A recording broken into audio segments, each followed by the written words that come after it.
Gracias a todos nuevamente por estar en este espacio de investigación, análisis y crítica sociopolítica y cultural de México. Y hoy hablemos de los engaños, de los telemontajes a los que ya estamos acostumbrados.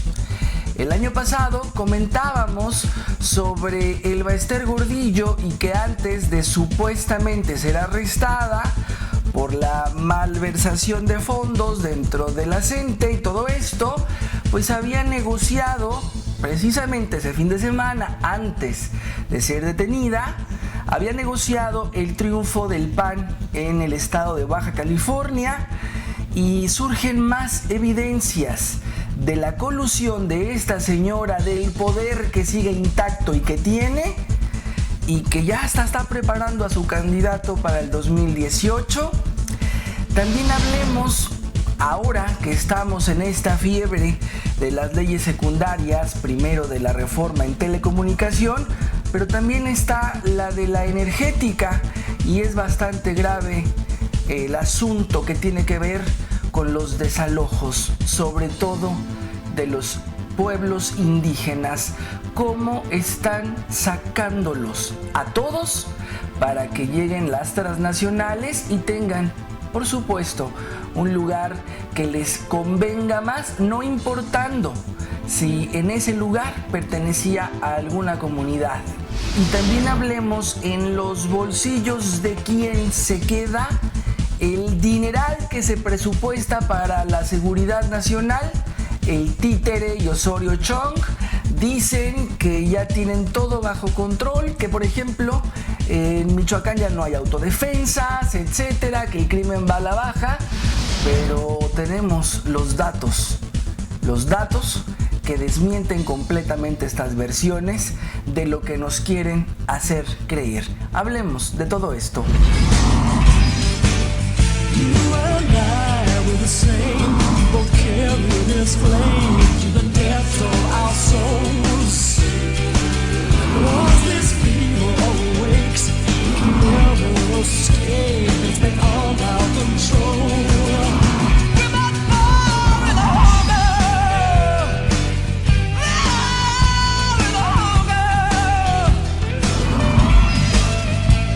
Con la cantidad de telemontajes a los que ya estamos acostumbrados, pues el de la maestra parecía serlo, pero hay evidencias contundentes que lo prueban.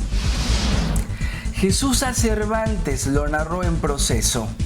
Quien haya pensado que la maestra Elba Ester Gordillo es un cartucho quemado en la política, y más quien haya supuesto que su encarcelamiento se debió al abierto rechazo a la reforma educativa de Peña Nieto, se equivoca.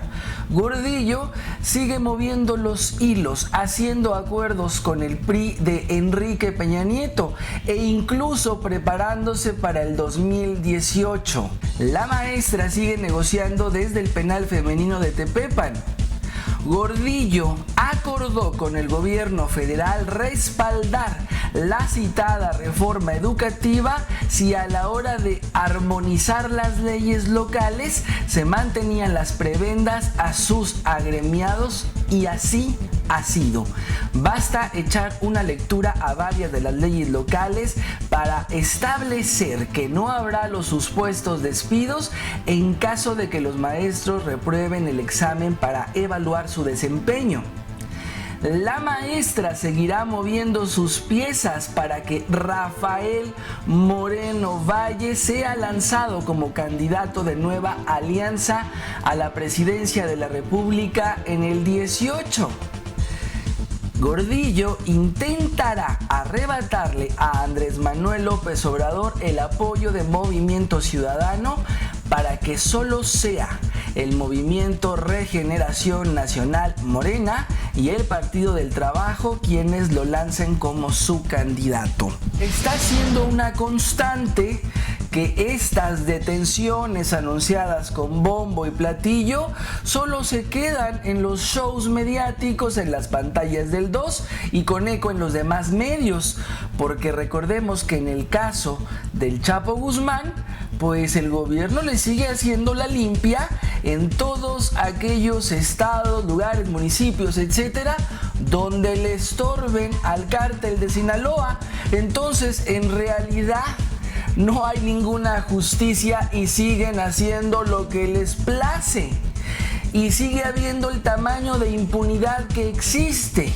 Y todo eso que vemos en pantalla habrá que preguntarnos y ser mucho más suspicaces si en realidad están en la cárcel, si en realidad en algún momento los hicieron pasar un mal rato o todo fue orquestado para tomar la foto, tomar el video y que salieran el 2 con bombo y platillo. La impunidad a la orden del día, por supuesto. Mientras que vemos la rudeza, la crudeza, la humillación con la que se puede tratar a personajes como Mireles. Y ahora que sabemos que senadores, diputados, bueno, se lo dejaron todo a Televisa en materia de leyes secundarias de la reforma en telecomunicaciones en este país, también estamos a unos días de los dictámenes de la otra ley secundaria, la energética. Y no tiene ningún buen pronóstico, y no solo por la privatización de Pemex, sino por lo que se está haciendo con nuestros indígenas. Todo un andamiaje jurídico que busca desdibujar nuestra soberanía nacional es el que pretende aprobarse en el Congreso de la Unión con las leyes secundarias en materia energética, que para aterciopelar el camino a favor de las multinacionales habrán de modificar los contenidos de 12 ordenamientos vigentes, entre ellos el de la Ley de Inversión Extranjera.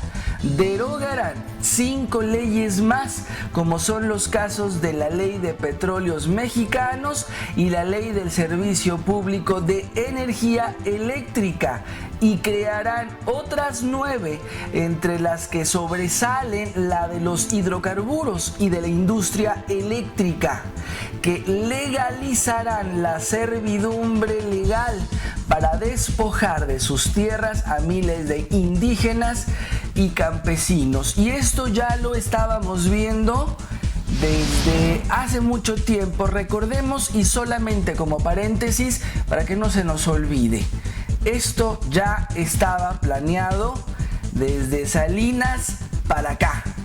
Fueron puliendo el plan de cómo le iban a hacer, porque los millones, las cantidades multimillonarias que les va a dejar Pemex, nuestro recurso o el que era nuestro, pues es un botín en grande.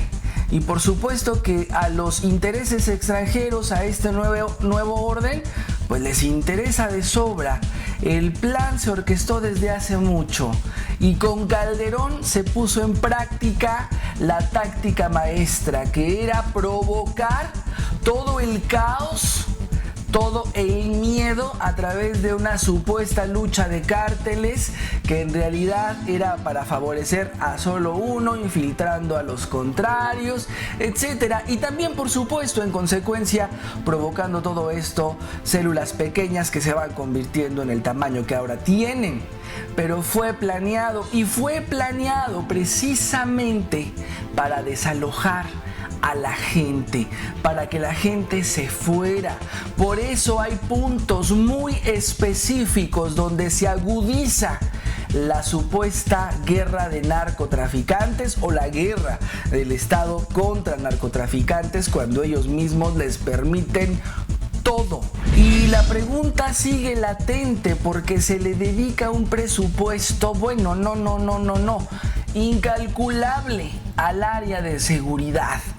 Y si ellos saben cómo van a operar, en qué momento, cuándo les dan acceso, dónde sí, dónde no. Ya vimos cómo le fue a Calderón con sus secretarios cuando vendieron las plazas a unos y a otros, les mataron a 2, a Mourinho, a Black Mora, etcétera. Parece que hoy están negociando mejor, pero el asunto es que si no hay la intención de corregir el problema, pues es importante entonces saber quién se queda con el dineral que es de nosotros, de nuestros impuestos, que se asigna en materia de seguridad. 75,000 millones de pesos fueron destinados este año en materia de seguridad. Aparte que el gobierno federal destinó un presupuesto de 1,125 millones de pesos para abrir 5,000 plazas de elementos con los que comenzará a operar la Gendarmería Nacional, sin que se haya detallado la fecha exacta para que participen en acciones anticrimen. Hasta ahora, el mayor gasto ya ejercido del presupuesto de los 4,500 millones de pesos ha sido destinado para la instalación de los centros de capacitación, con cerca de 950 millones de pesos gastados según Gobernación. Y hagamos el recuento, ¿cuántos muertos van? Porque ya no nos han dicho ni los oficiales ni los independientes como el semanario Z, pero recordemos que hasta marzo iban más de 25,000 muertos. Calderón cerró con más de 120,000 y estos que le mueven los hilos a Peña, pues probablemente quieren superar el récord. ¿Dónde está el dinero? ¿En los bolsillos de qué rata de estas que tienen el poder se queda o se lo reparten entre todos? Les agradezco una vez más su confianza, gracias a las personas que me están mandando ya sus análisis, sus denuncias. Estaremos poniéndonos en contacto, por supuesto, porque insistimos, este espacio es de ustedes, por ustedes y para ustedes, y por supuesto la invitación sigue abierta para que esto lo tomen como suyo y que también sea una tribuna de manifestación de lo que necesiten decir respecto a lo que pasa en este país, o lo que necesiten denunciar, o cualquier cosa que contribuya a mejorar lo podrido que está este México. Nos vemos en la próxima emisión. Entra a hugosat.com, donde encontrarás noticias, novedades y el portafolio de los principales proyectos de Hugo Sat, productor de medios audiovisuales.